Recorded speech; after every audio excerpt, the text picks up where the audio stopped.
Up. My suntan back. The Okay, white let's balance turn was this messed up. off. Hi, I'm John Miglash for the WDMA. We're going to be talking about AI today, where it's at and where it's going, and tomorrow we'll talk about how to use that in your direct mail. But today, mostly it's going to be hypothetical. So let's start over here with this British journalist introducing Dr. Augustine Fu. Dr. Augustine Fu is a world-renowned cybersecurity and digital advertising expert with nearly 3 decades of experience. He has served as an advisor to numerous Fortune 500 companies, government agencies, and academic institutions. He has a PhD in materials science and engineering from MIT. He has served as an adjunct professor at New York University and Rutgers University, teaching digital strategy and marketing.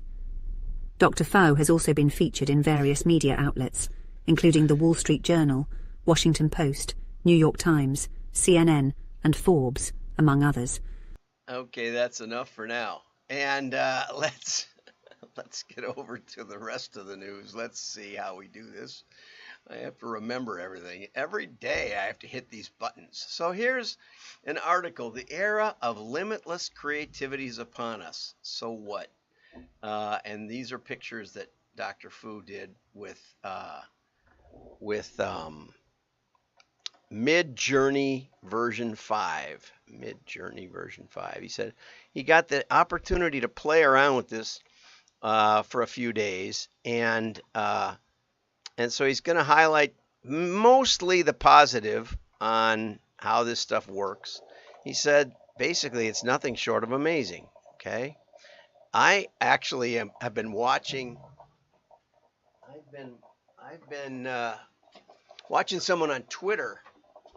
Now let's the chances of me getting this guy's name right, but I'll put it in the I'll tag him in the show notes anyway. And he's working, and I don't really want to tell you anyway because this is a secret. He's got a secret project, and what he's done is he's figured out how to get AI onto your desktop where you control the data set, and you control. It doesn't have to even have access to the internet. Now, I imagine to do what Dr. Fu did, you probably do have to have access to the internet. But let's just go on in the article. So anyway, I'll be playing with it. I'm not sure what I'll get to happen, but my goals are a little different. You know, my goals mostly focus around customer segmentation and such things like that. Okay, so so what is possible? We're only scratching the surface of the harms and the benefits. The article is meant to be a joyous celebration of the limitless creativity that's now possible. Because of these tools of production, they're finally available to the masses, okay? And it kind of reminds me of the days when spreadsheets came on. You know, I mean, in my consulting firm, I mean, it was Vic's consulting firm. I pioneered just using the PC as a word processing tool. They went out and bought this big IBM word processing system for, I'm sure we could have bought a dozen. Even when the PCs cost $5,000 a piece, we could have bought a dozen of them or more for what they spent. But I said, you know, I think we're going to be able to do word processing on a PC. And I also piddled around with spreadsheets. And, you know, that was the days when anybody could, you know, you could have VisiCalc on a TRS-80. That's how I learned it. But anyway, for example, here he gave a command that said, or a prompt, I guess they call it.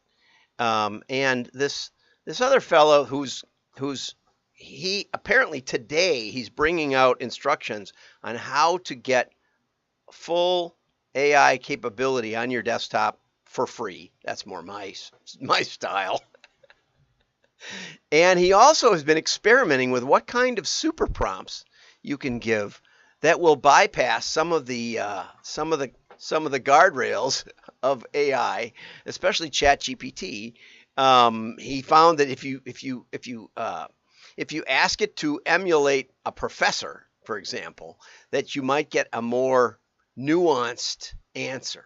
Okay, there's other things. He's got hundreds, I think, of what he calls super prompts. So this stuff is changing very, very fast, and I'm going to dive in.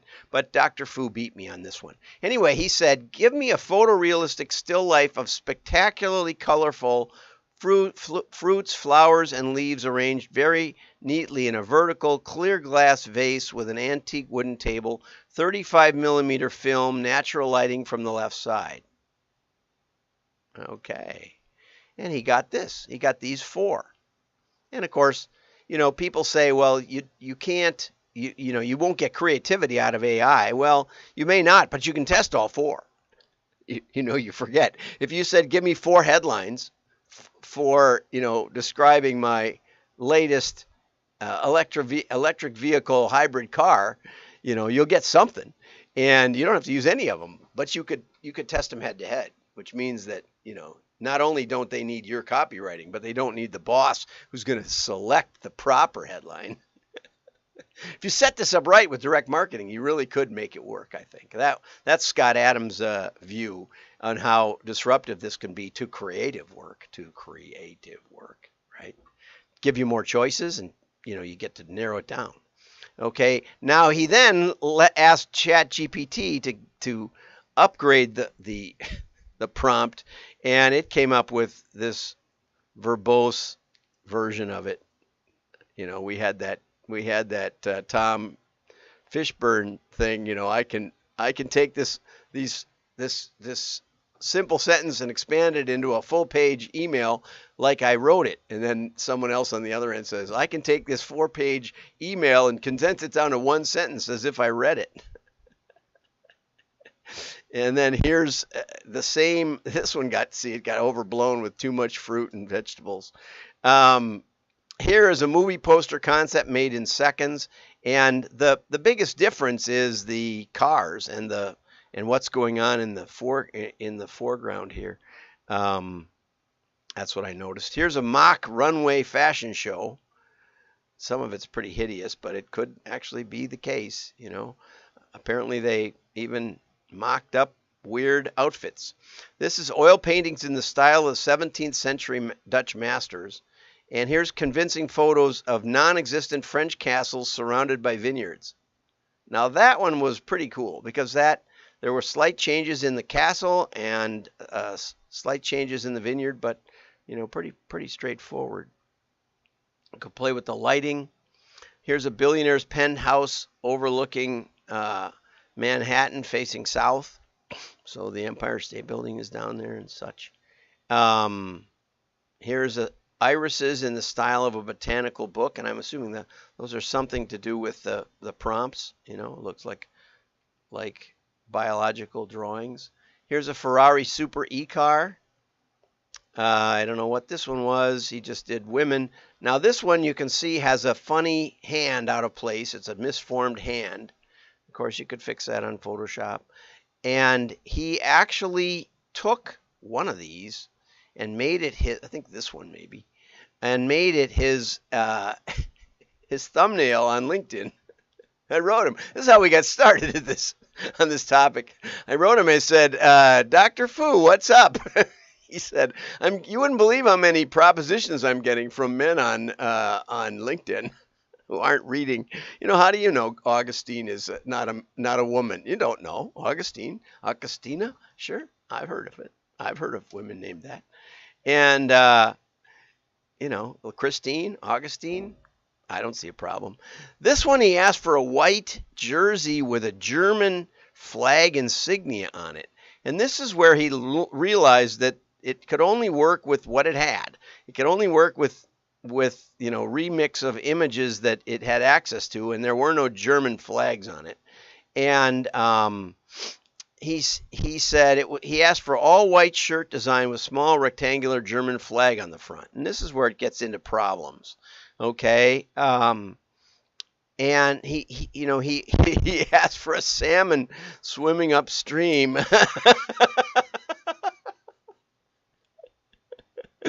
And apparently it didn't have any pictures of live salmon. It only had pictures of salmon fillets. So we're not quite ready yet for it to just post this to the internet. Okay, salmon swimming in river. And here, 6 fingers on the right hand and 5 fingers on the left. It has some trouble with fingers, apparently, and some other things. It's one other observation is AI is great for divergent thinking, i.e. creativity. It's very helpful in suggesting ideas and making a variety of concepts. Making a variety of concepts for consideration. And that's kind of how I use it in the machine learning system that we built back in the mid-90s, believe it or not. And if you scratch under the covers, and you look into TikTok's algorithm or Google's algorithm, I did watch a presentation by one of Google's top engineers, and she said that these algorithms really were refined in the 50s. Everybody's using the same stuff, and I use a chi-squared Bayesian tree generator, and most of what it brings up, it brings up the high correlation stuff, and most of it's spurious, I have to say. About 90% of the work is just keeping an eye out for the stupid stuff. And I have put stupid models in the mail and have learned what kind of stupid to look for. So I do have an advantage, but the machine does a lot of the math, and that's nice. It tells me what it thinks are important, and then I basically blow most of it away. Okay, so but AI is very poor at convergent thinking or doing, i.e., arriving at a single correct answer. Right. I watched a conversation on Twitter. I think it was yesterday, and the ChatGPT was giving excellent answers about medical facts, and it was citing. It had something to do with the requirement of the moon and why the moon was artificially placed in space.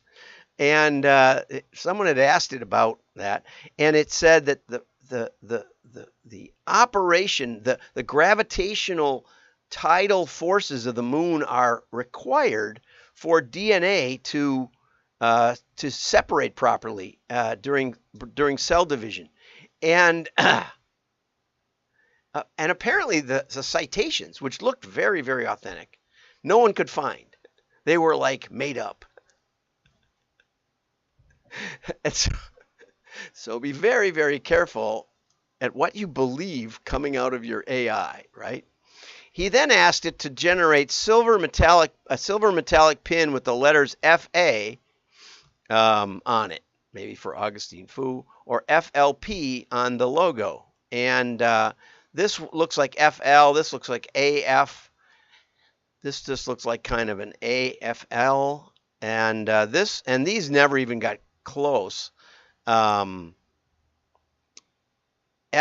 He was looking for FLP. This is FPF and assorted all kinds of things, but it just couldn't do it. Okay, but then he generated that voice that I showed you earlier, and he said animation works better with faces that are facing front. It worked okay, and there's 3 of them in the article. You can click on them to use them. This may be the image that he used as his picture on LinkedIn. Anyway, this one I thought was the best voice, best movement. You can tell it's not quite right, but it was pretty good. So humans need to be curators of what is right, accurate, and truthful. Humans can also use these tools of production to curate and create content that is verified and valid, right? He says, a human can spot the extra fingers in seconds. Now he says, to be fair, here's an image created in March of 2022, supposed to be Donald Trump playing Barack Obama, and it's not even hardly recognizable as people. This is one that was created last month by the same, basically the same software with upgrades. One thing is clear, I never have to use a stock photo again for my LinkedIn article mastheads. Now, I don't know how much it costs. Maybe you can get a beta test of mid-journey. I'm going to see if that's possible. ChatGPT asked me for too many things, personal things that I didn't want to give it. If it's 90%, it's still way better than the pre-made stock photos. Yeah, and I'll grant that. Most of the stock photos are hopelessly awful. Also, he found out you cannot reproducibly make the same images with the same prompt. The same prompt used a few minutes apart resulted in entirely different images. And so here he has some beach scenes. And what it looks like, and these are two separate occasions, what it looks like is that it finds a beach scene and then it attempts to colorize it and light it and things and manipulate it. And so once it selects its base scene, then it makes variations on it. And the next day or the next hour, it may select different beach scenes, in which case, you can't tell it which beach scene to take unless you really precisely describe that, I suppose. So that's the article. There were a number of interesting comments. I have another article. I was really burning it up today from Mark Ritson, but this is from a while ago, and it was really insightful. So I'm going to talk about this tomorrow, and I'm hopefully also going to get to Jeff Tarrin's article from Gunderson Direct and on AI and customer segmentation. So, and I spent a lot of time researching the Will It Blend last night, and I found out I got the story completely wrong. It was a good story, but it wasn't the truth. So now I have going to give you a different take on that, either today or tomorrow or something. Anyway, have a great day. Like and share. Your friends will know you're smart.